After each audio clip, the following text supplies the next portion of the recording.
¿Qué es lo que estamos haciendo? Y yo creo que la dinámica que yo quería explicarles muy brevemente, con disculpas de los ingenieros presentes, explicarles brevemente y en palabras más sencillas cuál es el proyecto en sí, con licencia de algunos temas técnicos, y por eso conmigo está Rodolfo, que después sí puedo dar mucho más preguntas y detalles técnicos específicos del proyecto.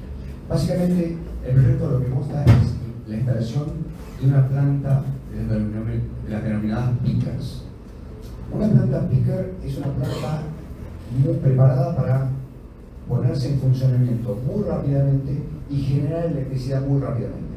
O sea que rápidamente se puede prender, puede generar a su pico potencial de generación y puede apagarse rápidamente. Esta característica de estas plantas, que en general son plantas de turbinas, lo que hace es que combinan muy especialmente con todas las energías renovables. Obviamente Argentina es un país que ha elegido el camino de fomentar energías renovables. De hecho, esto que empezó como una tendencia en el año 2015, hoy se está exacerbando cada vez más. Hoy la potencia instalada alrededor del 16 o 17% de la potencia instalada viene de energías renovables, fundamentalmente eólica y solar. Y es lo deseable, que esto siga aumentando las energías renovables. Es algo que es deseable para todos nosotros como consumidores de energía. La energía renovable tiene una característica principal y que es un poco impredecible. Obviamente nosotros todos consumimos energía todo el día. Entonces no podemos depender de los vaivenes de la energía solamente renovable. Lo que tenemos que entender es que cada vez que hay un artefacto eléctrico consumiendo energía, cada vez que entramos en nuestras casas y prendemos la luz, es porque hay alguien del otro lado del cable de cobre que está generando electricidad. Porque es algo como just in time, por decir un nombre más complicado, es algo que no se puede almacenar la energía. O sea, si alguien consume energía es porque alguien exactamente en ese mismo momento está generando energía. O sea, es algo que puede sonar muy obvio, pero no es tan claro cuando lo desgranamos. Es decir, ¿qué quiere decir que yo prendo un foquito? Quiere decir que alguien está generando en este momento. Y yo prendo muchos foquitos juntos, o muchos, aumento muy rápidamente el consumo y rápidamente tiene que llamar más plantas a que generen más, porque si no, no me alcanza la luz.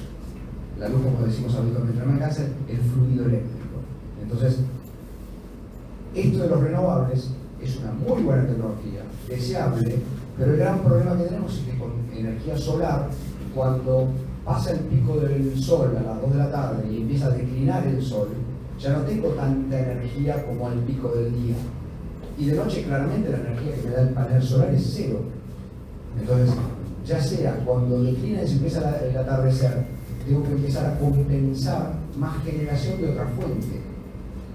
Lo mismo pasa con el viento. El viento, si de repente agarra una racha, genero mucha electricidad. Ahora, cuando para el viento, tengo que rápidamente, si hay un consumo importante de energía, salir a prender otras fuentes de energía. Estas plantas picker dan esa solución inmediata. ¿Por qué? Porque uno con una planta picker, cuando ve que el viento va parando, prende la picker. ¿Cómo se hace esto en el sistema argentino? Camesa es quien regula estas cosas y que dice, por computadora, por el sistema de comunicación específico de Camesa, avisa a la empresa generadora, prendan la máquina. ¿Por qué prendan la máquina? Y prendan la máquina con tanta potencia. Porque declinó el viento en la zona de parques eólicos, por ejemplo, en el sur de la provincia de Buenos Aires, y entonces voy a necesitar más generación eléctrica. Y entonces prende máquinas de rápida respuesta. ¿Cuáles son?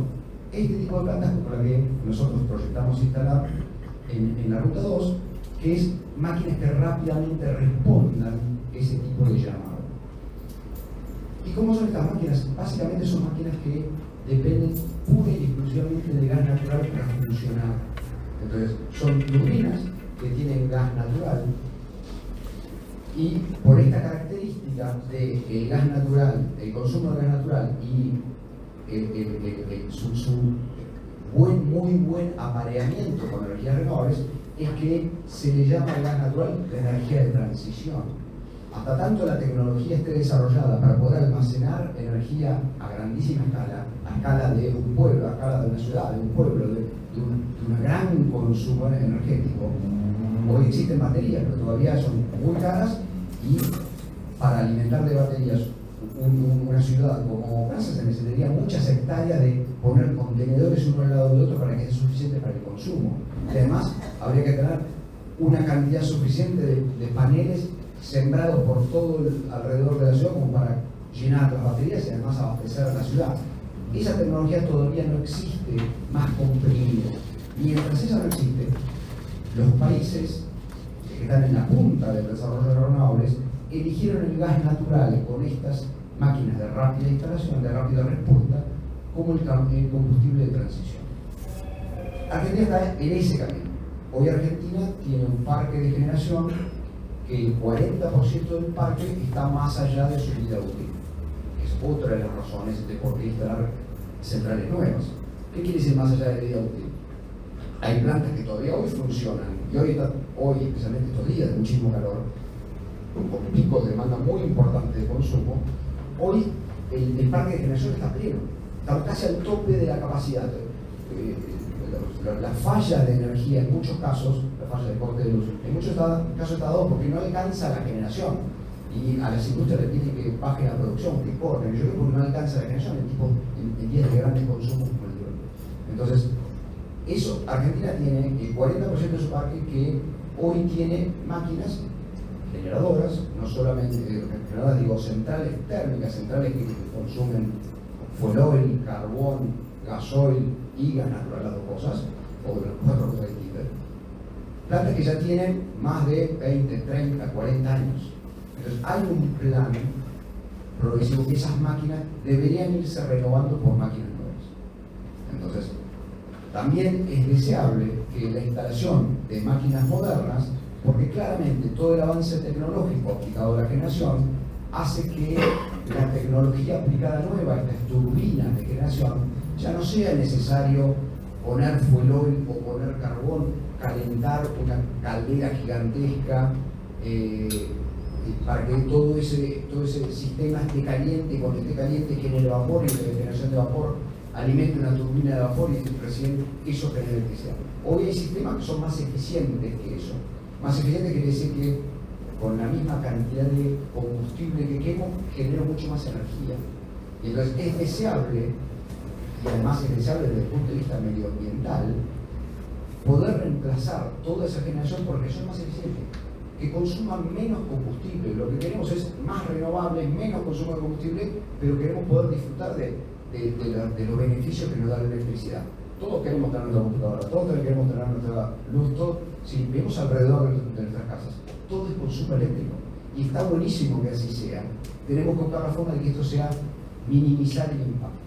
Y por eso tenemos que buscar la eficiencia, y esa es la palabra clave, buscar eficiencia en el consumo de combustible. Esto lo que persigue es eso, buscar una máquina eficiente.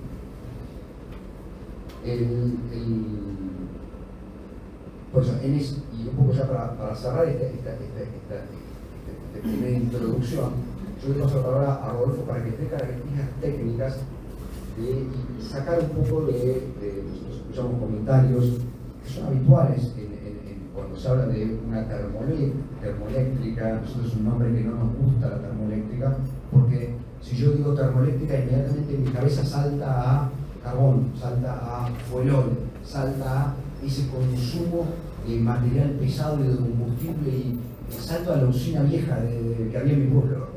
Eso es lo que imagino inmediatamente, que no es nada que ver con esto. Esto es tecnología pura y esto es solo gas natural. Por eso, todas estas cosas, yo quiero que Rodolfo en su posición recorra un poco eso, y por supuesto abiertos a todas las preguntas que quieran tener sin ningún tipo de cuestionamiento. Las respuestas, si son muy técnicas las respuestas, está Rodolfo para contestarlas. Si excede lo que tenemos en este momento, podemos sacar las respuestas en un momento, por lo cual lo que digo es apertura total para poder explicar y sacar las dudas que tenga este tema. Bueno, buenas tardes a todos. Mi nombre es, como dijeron, Rodolfo Barrón, soy ingeniero industrial de la UTN. Trabajo hace aproximadamente 25 años en Central. Y bueno, lo que les quiero contar un poco es la ubicación del proyecto, el por qué ahí. Después de eso, un poco lo que es el mercado de energía, ¿no? Para ver, que vamos a hablar un poquito de estabilidad. y después de eso hablar pura y exclusivamente del proceso de generación y su vínculo de la central con el entorno, ¿no? Básicamente el proyecto está ubicado en ruta 2, kilómetro 49, está al lado de dos gasoductos. Nosotros consumimos gas, como bien dijo Guillermo, y por eso una de las razones principales por las que decimos esta ubicación es por eso, ¿no? Porque tenemos dos gasoductos al lado del terreno. Y estamos a 200 metros de una estación de transformación muy importante, que es la estación Abasto, que trae energía del sur, transforma 220 y bueno, la distribuye, ¿no? por toda la zona. Entonces tenemos lo que sería el vínculo eléctrico, que es lo que entrega la central, y por otro lado tenemos lo que necesitamos para generar energía eléctrica. En ese lugar donde nos ubicamos estamos, como ustedes ya escucharon, al lado de lo que es ruta 2, al lado de un autódromo, al lado de una tosquera, y creemos que es un entorno, o sea, en el cual la central, o sea, se ubica bien. Lugar de su estación. Sí, o sea, estamos a 200 metros de la subestación. ¿Sí? Ahora, quería comentarles un poco porque escuché por ahí el beneficio, ¿no? El beneficio para la zona. Y el beneficio para la zona, estamos hablando de un beneficio desde el punto de vista de estabilidad. O sea, el mercado, ¿cómo se compone? El sistema argentino de interconexión se compone de 4 agentes. Los 4 agentes son los generadores, por otro lado está la transmisión de alta potencia, por otro lado la distribución, que es la bajada para que los usuarios podamos hacer uso de esa energía, y por otro lado los grandes usuarios, ¿sí? Que son los demandantes, industrias grandes o los usuarios mismos de esa energía. Entonces cada uno de esos agentes hace que la cadena de generación de energía sea una cadena eficiente, ¿sí? Eficiente y estable. Cuando hablamos de estabilidad, o sea, instalar una central en ese lugar, entendemos que le va a dar una estabilidad al sistema que hoy no la tiene. Hoy el nodo Abasto es un nodo importador de energía y pasaría a ser un nodo con la capacidad de exportar energía, ¿sí? Yendo a lo que es el proceso, como dijo Guillermo, las máquinas son muy eficientes, son de última tecnología, tienen una eficiencia alrededor del 42%. Eficiencia, como bien saben, quiere decir que con el material, o sea, con lo que uno toma de recursos, puede generar la mayor cantidad de energía posible. Estas máquinas, hace unos años atrás, o sea, no superaron el 25%. Hoy, como también dijo Guillermo, el parque de generación tiene una vida útil que ya pasó, ya culminó su vida útil, un parque energético obsoleto, pero cuando miramos el medio ambiente, o sea, esa generación ineficiente perjudica, ¿no? Y esto es una máquina, o son equipos de generación de última generación. Eficiencia, como les comentaba, 42%, 41%.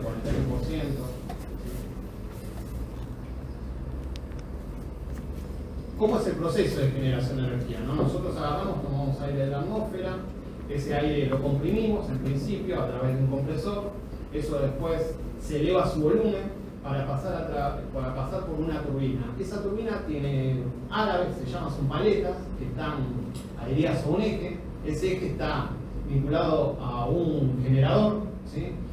Como el de la bicicleta, ¿no? Cuando uno gira que genera luz, ese giro corta línea de campo, y esa línea de campo que se corta genera energía eléctrica, ¿sí? Ese básicamente es el proceso, es un proceso de ciclo abierto, ¿no? Porque también por ahí habíamos escuchado que se estaba pensando en un ciclo general. Este es un ciclo abierto, ¿no? Se toma aire, se comprime, se eleva su volumen, pasa por la turbina, esa energía se entrega a un eje que está adherido a un generador y eso genera energía eléctrica, ¿sí? El proyecto en sí es un proyecto de instalación de 2 etapas, es un proyecto que en su primera etapa tiene una duración de 24 meses aproximadamente, con un alto nivel de mano de obra es calificada, no calificada. Hablo de calificada, especialmente son soldadores calificados, son instrumentistas calificados, son programadores, y tiene mano de obra, digamos, que se encarga de lo que es administración, mucha mano de obra civil, o sea, tiene una media de empleabilidad aproximadamente de 300 personas, ¿sí? En la etapa de construcción, en estos 24 meses que le comento. Después de eso, la planta opera con un promedio más o menos de 50 personas en relación directa, y después tiene un vínculo muy importante con el entorno en cuanto a contratación indirecta, ¿no?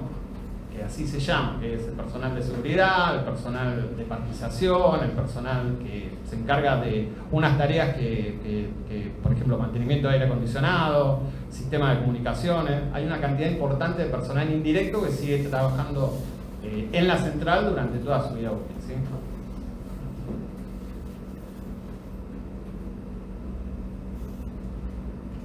En cuanto a lo que es la relación, y estoy yendo muy rápido para tratar de cumplir con los 20 minutos, pero bueno, estabilidad eléctrica ya hablamos. Hay una relación muy importante en relación con el entorno, ¿no? Ahora, hay una relación muy importante con el tema de salud, bomberos, ¿sí? Se hacen cursos de capacitación, se intercambia información, la central está abierta, lo hemos vivido ya para algún evento, alguna emergencia, que los bomberos puedan utilizar nuestras instalaciones, porque son instalaciones muy preparadas, ¿no? Y de último nivel las que tenemos, y la verdad que a veces es bueno que las prácticas de bomberos se hagan en nuestras instalaciones. Nosotros lo vemos como una relación muy interesante, ¿no? Generación de empleo, ya creo que lo hablamos, la parte de construcción y la parte de operación. Educación, o sea, la verdad que tenemos hoy en día, cuando nosotros lanzamos una búsqueda de un técnico de instrumentación y control, eléctrico o mecánico, nos cuesta mucho encontrar gente con formación. ¿Por qué? Porque migró o porque está abocada a lo que son los proyectos del sur, pero bueno, a veces cuesta encontrar gente con experiencia. La verdad que nosotros hemos tomado una decisión, entiendo inteligente, la empresa, de un plan de formación. Y nosotros lo que hacemos es todo el día en los lugares, en los entornos donde nos ubicamos, formar equipo de trabajo, hacer pasantías, ir preparando gente para después, cuando existe la posibilidad o necesitamos un recurso, bueno, ya tener ubicado a la persona que pueda ocupar el cargo, ¿sí? Eso es lo que es educación. Inclusión, tenemos distintos programas de inclusión social, ¿sí? Bueno, que tienen que ver con permitir, o sea, dar oportunidades a todos. La verdad que esos programas son muy interesantes y la verdad da mucha satisfacción llevarlos adelante. Hay gente que hemos incorporado, que era la primera vez que tenía un trabajo, una gente de avanzada edad, pero bueno, la verdad que disfrutamos mucho de esos programas y la verdad que los programas los llevan adelante los equipos de trabajo de cada una de las centrales, ¿no? O sea, como que ya está en el ADN de la empresa avanzar con esas políticas.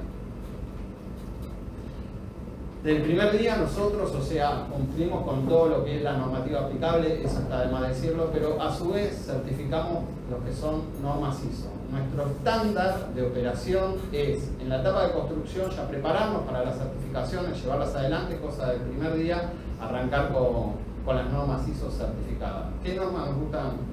¿En qué normativas trabajamos? Bueno, primero que nada, 9001, lo que es gestión de calidad, gestión de medio ambiente, 14.001, 45.001, gestión de seguridad, y lo que es 55.001, gestión de activos, ¿no?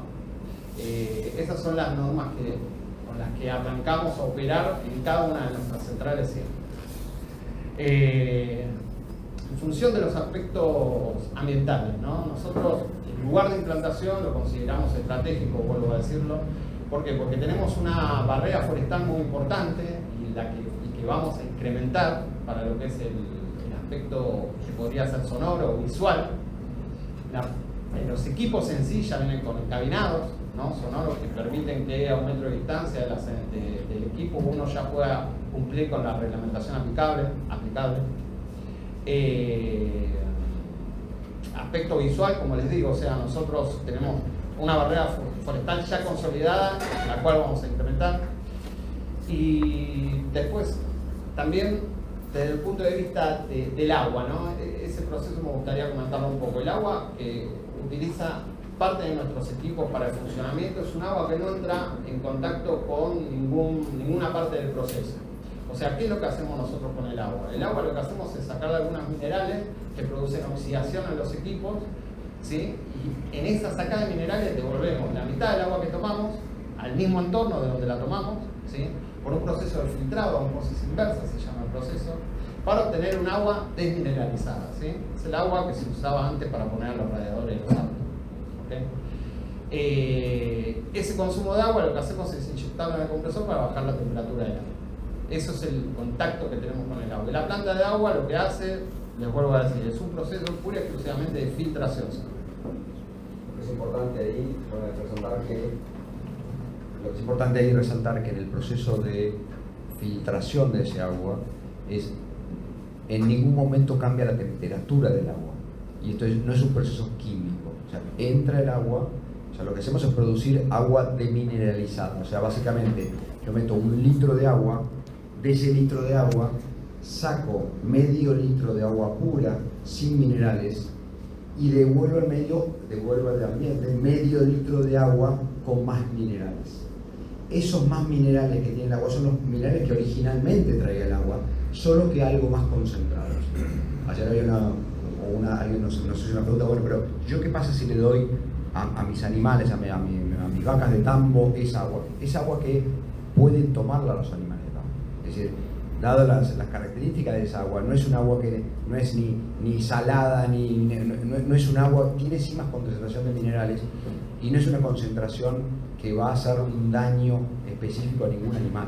Sí, como necesitamos agua pura, es la forma en la cual, vía ósmosis es básicamente meter una membrana y filtros, y yo echo agua por arriba y saco por abajo agua pura, y todo lo que no pasa lo devuelvo básicamente. Ese es el proceso que se hace. Sí, creo que estamos. Bueno, esperamos por volumen de consumo de agua. Volúmenes de consumo de agua, también vimos algunos datos ahí que no eran del todo correctos. O sea, nosotros lo que calculamos previendo un despacho aproximadamente el 30%, hablando de una planta, como dijo Guillermo, una planta de pico, ¿sí? Estamos viendo un consumo diario de 500 metros cúbicos. De esos 500 metros cúbicos, 180 metros cúbicos vuelven al lugar de donde fueron tomados. ¿Sí? Con lo cual, el consumo es de alrededor de 300 metros cúbicos. ¿Qué quiere decir 300 metros cúbicos? Es la lluvia de 1 milímetro en 30 hectáreas. O sea, la planta va a ocupar 30 hectáreas. Si llueve 1 milímetro, o sea, todo lo que